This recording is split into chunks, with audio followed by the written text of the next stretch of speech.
एकच दोस्ती हा. एक का दीड बॅग टाकली होती फक्त 10-26 हा, टाकली. 2 एकरला ती हो हो बाकी मग प्रोम पुन्हा पोटॅश तुमचं भूमी पॉवर हो. प्रीमियम आहे ना हो. एवढाचा वापर केलेला आहे. बरं मामा मग आता फरक आहे याच्यात? जमिनीतला फरक आहे म्हणजे जाडीला मोठा झालाय ठोकर आणि उच ठोकर येईन ते अच्छा. कांडे लांब लांब पडली त्याची बरोबर आहे जाड जास्त आहे जाड जास्त आहे. आणि उंची- उंची कसं आहे उंची वजन हा, उंची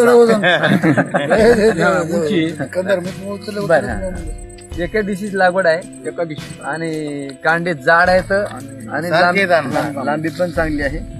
तर आता किती आहेत कांडे मोजा पडतात तुम्ही आपण मापले 32. 3, 4, 5 जोरात म्हणा 6 1 2 3 4 5 6 7 8 9 10 11 12 13 14 15 16 17 18 19 20 21 22 23 24 25 26 27 28 29 30 32 32 कांडे अजून 10 दिवसाला 12 महिने होणार तर आणि 32 कांड्यावर ऊस आहे आज.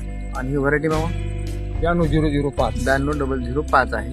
लागवडीची तारीख 3 नोव्हेंबर 3 नोव्हेंबर 2024 म्हणजे येणाऱ्या 10 दिवसाला 3 नोव्हेंबर 2025 ला आता येणाऱ्या 10 दिवसाला 12 महिने होतात. 12 महिने 2 एकर हा नवीन लागवड केली तरी 1 वर्षभर वापरले प्रोडक्ट हो. समाधानी झाले आणि आता नवीन आता उसाला 2.5 एकर ऊस लावणार आहे तेव्हा. याच पद्धतीने ह्याच पद्धतीने बरोबर ह्याच पद्धतीने अगोदरचा सगळा 6 एकर अगोदरचा 6 एकर 6 एकर 6 एकर मध्ये 2 एकर ह्याच येत आहे हा आता त्याच्यामुळे आपला रिझल्ट आला विश्वास विश्वास आहे आला त्याच्यामुळे आता 2.5 एकरला नवीन